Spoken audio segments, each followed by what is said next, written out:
Du coup, sur cette vidéo, à propos du cours de NEP, je vais reprendre les fiches d'Anouchik et du coup fonctionner TD par TD. Et suite à une restriction YouTube, je peux plus faire de live, donc je suis obligée d'enregistrer et de les mettre en ligne ensuite parce qu'il faut avoir 1000 abonnés.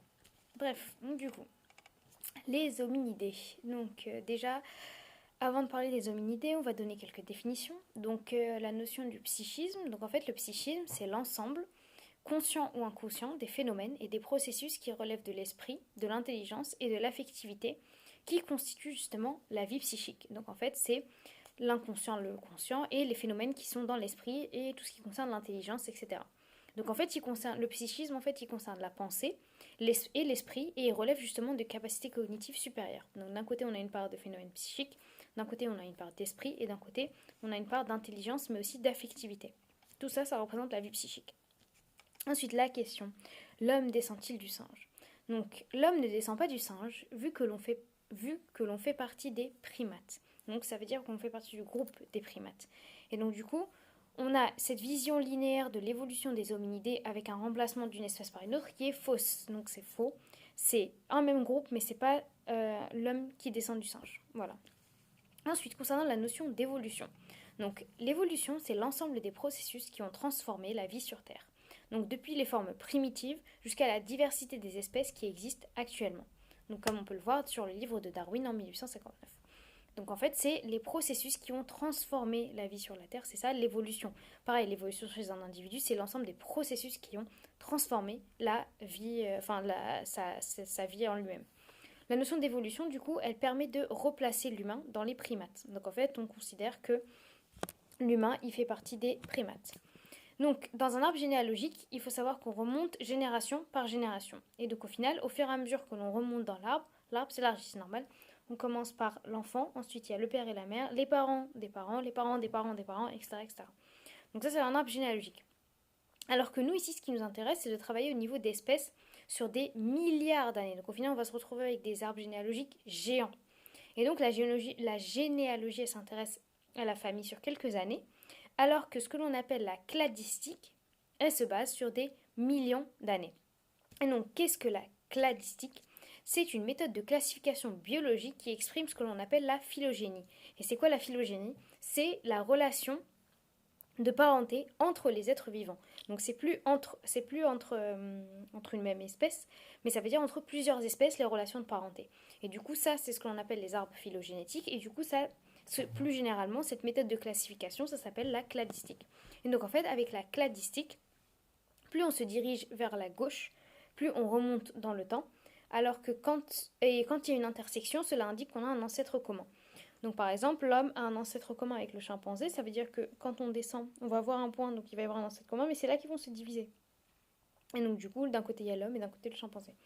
Et donc il y a plus de 8 millions d'années, donc l'humain avait un ancêtre commun avec le gorille par exemple, il y a 15 000 et 10 millions d'années, l'humain avait un ancêtre commun avec l'orang-outan, etc. Voilà, donc ça c'était pour évolution et cladistique. Alors, voilà. Ensuite,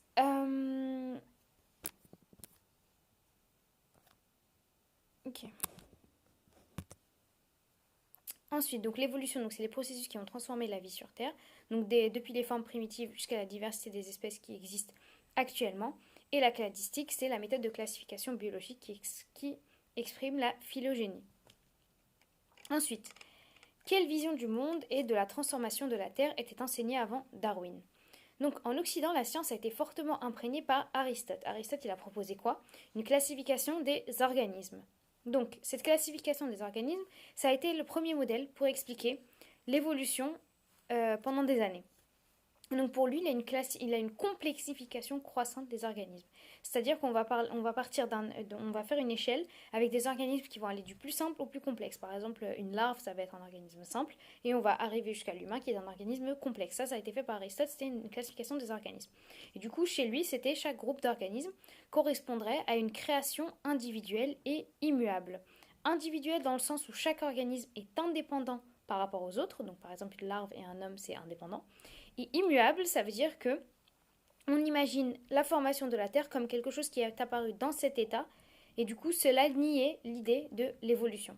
Donc en fait, on estime que si par exemple là on voit des chiens, c'est qu'ils étaient comme ça, alors que selon la théorie de... C'est-à-dire que ça ne suggère pas l'évolution.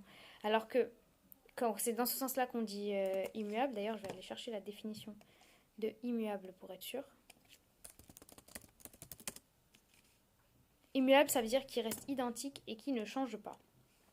Donc ça veut dire qu'il y a une vision des animaux, des espèces qui sont... la formation de la Terre, elle était considérée comme quelque chose d'immuable, donc qui ne change pas, identique, et du coup qu'elle apparaît dans cet état, et du coup ça nie en fait l'idée d'évolution. Donc individuel et immuable pour la classification des organismes qui était enseignée avant Darwin. Et du coup, cette vision, elle va s'imposer pendant longtemps, mais il n'y a pas d'idée d'âge de la Terre. Et du coup, en fait, on utilisait la Bible pour savoir à partir de quand a été formée la Terre. Et du coup, en 1650, l'évêque James Husser calcule l'âge de la Terre. Et du coup, dans la Bible, la Terre a été créée en 4004 avant JC. Donc, ces créations individuelles et immuables font référence à ce que l'on appelle une approche créationniste. Donc, l'approche créationniste, c'est une croyance religieuse selon laquelle une création divine est responsable de la vie et de l'univers. Ensuite, nous avons la théorie du fixisme. Donc la théorie du fixisme, c'est l'hypothèse selon laquelle il n'y a pas de transformation des espèces végétales ou animales et de modification de l'univers depuis sa création. Et du coup, cette théorie, elle dit que la Terre revient toujours à un état stable selon les cycles. Donc dans fixisme, on a fixe, donc c'est qu'il n'y a pas de transformation et qu'il n'y a pas de modification. Alors, avec l'accumulation de preuves scientifiques de l'existence d'une évolution, ce créationnisme a été modernisé et du coup, il a été défini sous le terme d'intelligence design, du coup dessin intelligent. Et donc en fait, ça veut dire que la nature est tellement complexe qu'elle ne peut pas être l'œuvre du hasard. Et du coup, il y a une certaine identité qui oriente l'évolution. Et donc en fait, cette vision donc, de l'intelligence design, on dirait trop un nom de start-up ou de nouvelle entreprise. Cette vision linéaire avec une complexification croissante est une position de l'humain par rapport au top de l'échelle, qui est considérée donc comme complètement fausse. Donc en fait,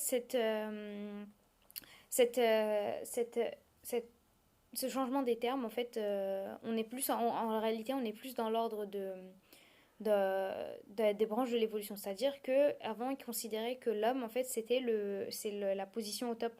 Et du coup, c'est avec les complexifications, on arrive à l'homme. Alors qu'en réalité, l'homme, c'est juste une des branches de l'évolution des espèces. Et donc, nous avons le Last Universal Common Ancestor, donc LUCA. Donc, c'est le dernier ancêtre commun aux différents organismes. Donc, en fait, on considère que si là, il y a une espèce, il va y avoir un ancêtre commun. Là, il va y avoir deux espèces. Ensuite, il va encore y avoir un ancêtre commun, une espèce entre-temps, etc., comme dans les arbres phylogénétiques. Donc en fait, le tout premier ancêtre, c'est ce que l'on appelle le Last Universal Common Ancestor, donc LUCA, voilà, Lucas. Et donc du coup, c'est le dernier ancêtre, c'est donc ce que l'on considère comme étant le dernier ancêtre commun aux différents organismes. Et donc du coup, l'âge de la Terre, il est d'environ 4,5 millions d'années. Et donc du coup, millions ou milliards, j'ai un doute. Et du coup, la Terre, elle s'est formée et elle s'est refroidie pour prendre sa structure actuelle. Et du coup, il y a 3,8 millions d'années sont apparues les premières formes de vie qui étaient des protéines. Et du coup, un refroidissement des océans avec la formation des continents. Donc, il y a environ 3,8 millions d'années. Et donc, à partir de 2 millions d'années, il y a eu la production de l'ozone. Donc l'ozone, c'est cette couche. Donc ozone, ça veut dire O3. O3, ça veut dire oxygène. Donc 3 molécules d'oxygène collées. Donc ozone, en fait, c'est la couche qui permet la protection. C'est qui va permettre un peu la protection de la Terre. Donc en fait, là, on a la Terre et du coup, on a cette fameuse couche d'ozone. Et donc du coup, c'est à partir de 2 millions d'années, il y a eu la production de l'ozone et du coup, ça a permis aussi la séparation entre animal et végétal et la production d'oxygène grâce à ce que l'on appelle la photosynthèse. Donc la photosynthèse, c'est un mécanisme utilisé par les plantes qui permet de produire de l'énergie au sein des plantes et donc des protéines. Donc en fait, et des protéines et en même temps la formation de CO2. C'est-à-dire qu'une plante, elle va avoir des molécules et des éléments à l'intérieur d'elle, donc dans les cellules des plantes, il va y avoir des éléments qui vont réagir au soleil, qui vont faire une réaction chimique, et de cette réaction chimique, elle permet de produire de l'oxygène. Voilà. Donc c'est ça la photosynthèse. Ensuite, il faut savoir que la période la plus longue de la formation de la Terre est ce que l'on appelle l'ère précambrienne, c'est-à-dire avant le Cambrien. Et donc en fait, il y a différentes ères, euh, géologiques qui sont divisées en ères avec l'apparition de différentes formes de vie. Donc l'ère primaire, c'est l'apparition des premières espèces aquatiques. Donc ère primaire, c'est d'abord les espèces aquatiques. Ensuite, on a eu l'ère secondaire. Donc en fait, c'est l'ère emblématique des dinosaures qui occupe les niches écologiques. Et donc c'est là aussi que les mammifères apparaissent. Donc les petites espèces sont en compétition avec les dinosaures qui sont plus efficaces. Donc l'ère primaire, c'est les animaux aquatiques. L'ère secondaire, ça va être les dinosaures et les petits mammifères. L'ère tertiaire, ça va être l'apparition des primates, c'est-à-dire que pour certains scientifiques, on est toujours dans l'ère tertiaire. Et enfin, l'ère quaternaire, ce serait l'ère actuelle. Donc l'ère primaire, ce serait les animaux aquatiques. L'ère secondaire, ce serait les dinosaures ainsi que quelques mammifères. Et l'ère tertiaire, c'est les primates, donc avec les hommes. Et l'ère quaternaire, ce sera un peu la suite. Et donc en fait, on change d'ère quand on a des événements biologiques majeurs. C'est-à-dire que 90% de la vie qui s'est développée a disparu à cause des conditions environnementales actuelles. Donc par exemple, de l'ère primaire à l'ère secondaire, il y a eu un grand changement au niveau du climat qui a fait que quasiment toutes les espèces sont arrivées à extinction. Et ensuite, l'ère secondaire, l'ère tertiaire, etc. Donc, pour passer d'une ère à une autre, faut qu'il y ait une catastrophe en fait. Et donc la disparition des dinosaures, elle pourrait s'expliquer par une météorite qui aurait percuté la Terre et provoqué l'extinction des espèces. Et donc en fait, on part du principe qu'il y a eu ensuite une période volcanique avec la projection de poussière dans l'atmosphère entraînant une baisse de température. Et donc du coup, la période carbonifère, c'est aussi la période où la Terre a produit énormément de charbon. Voilà, donc en fait, les aires primaires, secondaires, etc., elles ont d'autres noms. Enfin voilà, à l'intérieur. Donc par exemple, pendant l'ère primaire, il y avait l'ère carbonifère ou des trucs comme ça. Ok, donc ça c'était pour la notion. Donc quelle vision de la Terre était avant Darwin. Et enfin, nous avons, donc pour la vision, donc c'était essentiellement une théorie fixiste, donc qui disait que c'était, comment dire, c'était une vision donc que les espèces elles n'ont pas évolué. Et donc en fait elles étaient comme ça. Et ensuite nous sommes arrivés donc à la notion d'espèce. Et donc par rapport à la notion d'espèce, alors,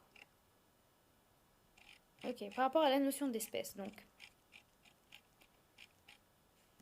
donc une espèce, par définition, c'est toute forme vivante. Donc, que ce soit une plante, que ce soit des animaux, etc., c'est une forme vivante. Une pierre, ce n'est pas une espèce. Voilà.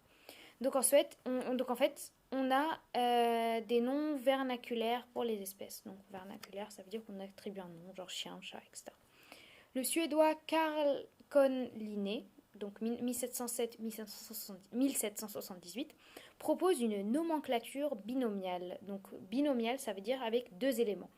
Donc une nomenclature, c'est un nom, ça veut dire donner un titre à quelque chose. Binomial, donc de deux choses, permettant de désigner avec précision toutes les espèces grâce à une combinaison de noms latins. Donc en fait, on part d'abord de nom de genre, donc avec majuscule, et le nom d'espèce sans majuscule. Donc en fait, c'est un peu comme le nom et prénom. Le nom de genre, ça serait avec une majuscule, et le nom d'espèce, ce serait sans majuscule. Et donc Linné, il propose également une classification classique et donc un système d'emboîtement où on compare les groupes les uns avec les autres en fonction de leur caractère. Donc lui, pour lui, ça va être le premier niveau, le grand niveau, c'est le règne animal-végétal, puis ensuite l'embranchement, la classe, l'ordre, la famille, le genre et l'espèce. Donc vraiment avec emboîtement, genre, je sais pas moi, ils ont deux yeux, il va mettre tous les animaux dans la même catégorie. Donc en fait, par exemple dans les musées, il y a des spécimens qui sont répertoriés, qui servent de modèle de référence pour des espèces. Donc ça peut être des individus entiers ou des individus nettoyés. Ensuite, concernant l'historique de la notion d'évolution. Donc on a eu quelques scientifiques qui ont proposé des idées différentes de Darwin. Et à ce moment-là, on parle de Lamarck. Donc pour mieux connaître la théorie de Lamarck, je vous invite à aller regarder la vidéo d'IPV, il me semble. Et je crois que c'était le premier cours. Donc Jean-Baptiste Lamarck, 1744-1829. Donc c'est un naturaliste français qui travaillait sur les fossiles. Donc quand on compare des fossiles d'âges différents, on constate qu'ils peuvent se ressembler. Et donc en fait, il va proposer une série chronologique en fonction du temps. Et du coup, en fonction du temps, les organismes ont leur physiologie qui se modifie à cause de la pression de l'environnement. Et donc ça veut dire que si un organisme a besoin d'un organe pour survivre, selon lui, cet organe il va se développer. Et si l'organe n'est pas utile ou n'est pas utilisé, il va avoir tendance à diminuer de taille ou disparaître. Donc pour Lamarck, il y a une adaptation des individus à leur milieu, et c'est ce que l'on appelle le transformisme. Par exemple, moi, si j'habite dans l'eau, enfin si j'ai envie d'habiter dans l'eau, il va y avoir des branchies qui vont se développer d'un seul coup, toutes seules, par magie, dans mon corps. Et donc ça, c'est la théorie du transformisme. Donc par exemple avec le cou des girafes. Donc le cou des girafes qui, selon lui, s'étendrait encore plus de génération en génération pour mieux atteindre les arbres. Et du coup, on pense que tous les caractères sont transmis à la descendance, même les modifications morphologiques des parents. Donc, Lamarck il explique qu'à l'origine, il y avait des girafes à petits coups et que les plantes grandissent. Donc elles sont de plus en plus hautes. Alors, les girafes ont exercé une pression sur leur cou pour l'augmenter. Donc en fait, c'est comme si moi, j'ai organisé une pression sur mes jambes pour pouvoir grandir. Ah, si je pouvais faire ça, ce serait génial. Et donc ensuite, alors les girafes, donc voilà, et donc de génération en génération, les petits bénéficieraient des efforts des parents et du coup, une augmentation de la taille du cou. Donc, selon lui, c'est comme ça se transmet de... Voilà. Mais le fait de développer ces muscles ne fait pas partie de la génétique, mais de l'effort somatique. Et donc un effort somatique ne peut pas être transmis et n'est donc pas héréditaire. C'est-à-dire que si là, moi, j'ai des abdos, je ne pourrais pas les transmettre à mes descendants parce que les abdos, c'est des efforts somatiques et donc c'est pas génétique en fait. Donc en fait, ça sert à rien voilà, de vouloir avoir... Donc en fait, c'est même pas la peine de penser qu'on peut avoir des enfants musclés si on va à la salle tous les jours. Et donc du coup, ce n'est pas héréditaire. Donc cette vision de Lamarck est fausse. Et donc, d'où l'exemple d'un homme musclé, Schwarzenegger, n'aura pas un bébé avec la même musculature car ce n'est pas inscrit dans les gènes. Et donc, ce qu'il faut savoir, c'est que les facteurs environnementaux peuvent également jouer. Donc, c'est ce que l'on appelle l'épigénétique. Donc, par exemple, l'épigénétique, ça veut dire que l'environnement, il va avoir un impact sur la séquence des gènes. Et donc, ça va pouvoir être transmis au niveau de la descendance. Donc, par exemple, une femme stressée qui attend un bébé et qui est encore plus stressée en raison des conditions environnementales défavorables, elle va entraîner une modification de la structure de l'ADN du bébé. Et du coup, en fait, il va y avoir une conformation de l'ADN qui va être différente et du coup qui va entraîner une expression des gènes qui est différente. C'est la même chose, par exemple, une maman qui fume ou qui boit pendant la grossesse, du coup ça va se transférer au niveau de la structure, du développement des gènes de ses enfants. Et donc du coup, là, il peut y avoir des déformations. Voilà. Donc pour Lamarck, en fait, l'environnement est joué directement dans le changement volontaire, alors que ce n'est pas le cas. Ensuite, Buffon, en 1707-1788, donc c'est le premier à faire une synthèse des connaissances scientifiques de son époque. Et donc du coup, il a publié une encyclopédie qui touchait à toutes les disciplines dans laquelle il remonte jusqu'à moins 75 000 ans. Donc lui, en fait, ça a fait une sorte de regroupement de toutes les connaissances scientifiques Buffon. Ensuite, nous avons Cuvier, donc 1769-1832. Donc lui, en fait, ça va être le premier à proposer des règles scientifiques pour étudier les fossiles. Donc en fait, il propose ce que l'on appelle des bases de paléontologie. Parce que la paléontologie, c'est justement ce qui se rapproche de l'étude des fossiles. Donc tout ce qui est aller sur les terrains enfin pas pour nettoyer, mais pour essayer de voir quels fossiles on peut trouver, ça s'appelle la paléontologie. Et non pas l'archéologie, parce que l'archéologie, c'est encore autre chose. Et dont je n'ai pas la définition. Et donc, il a une approche catastrophiste. Donc, en fait, il faut savoir que Cuvier, du coup, c'est le père de la paléontologie. Donc, pour lui, donc l'approche catastrophiste, on va en parler. Donc, pour lui, plus on creuse le sol, plus l'âge est ancien.